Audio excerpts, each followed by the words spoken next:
Tada! Your real estate broker, Nicolas. Très content aujourd'hui. Comment bien partir le 1er août sur les chapeaux de roue. Pourquoi je suis debout à cette heure-là? Il est 5h30. On est rendu 6h.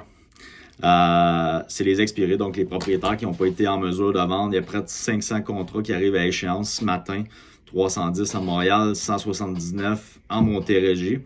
J'ai regardé toutes ces propriétés-là, puis j'ai ciblé 5 raisons principalement pourquoi que les propriétaires n'ont pas été en mesure de vendre.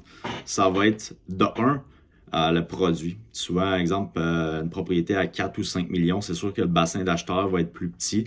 Donc, ces propriétés-là prennent un certain temps à vendre. Donc, souvent, elles vont être expirées une fois, deux fois, même avant d'être vendues.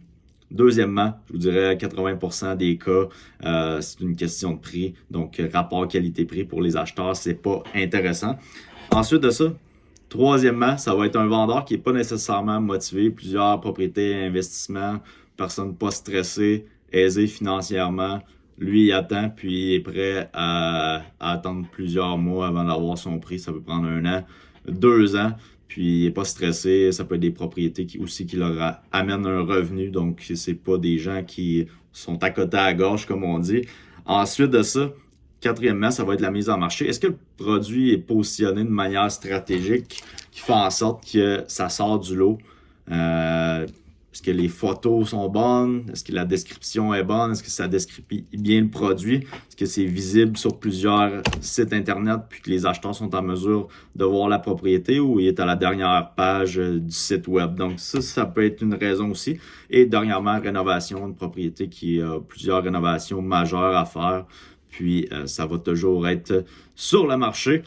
Donc aujourd'hui, pourquoi je suis très content, c'est que souvent, c'est les gens qui avaient des projets, qui voulaient déménager, par exemple, pour aller rejoindre de la famille à l'extérieur, des gens qui sont à la retraite, qui voulaient vendre pour aller en location, puis ça n'a pas fonctionné. Ça peut être, des fois, ils se sont fait mal conseiller. Donc, c'est sûr qu'aujourd'hui, il faut être empathique, poser des bonnes questions, puis vraiment creuser dans le projet parce que ces gens-là, avec raison, peuvent être frustrés parce qu'ils ont été, exemple, 6 mois, 1 an sur le marché, ils ont seulement reçu 3 ou 4 visites.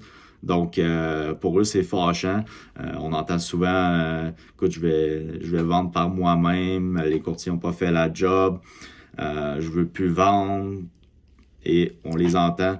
Donc, aujourd'hui, je suis proactif. Donc, je vais tout sortir les numéros de téléphone.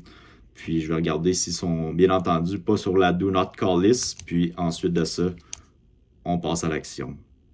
Bonne fin de journée.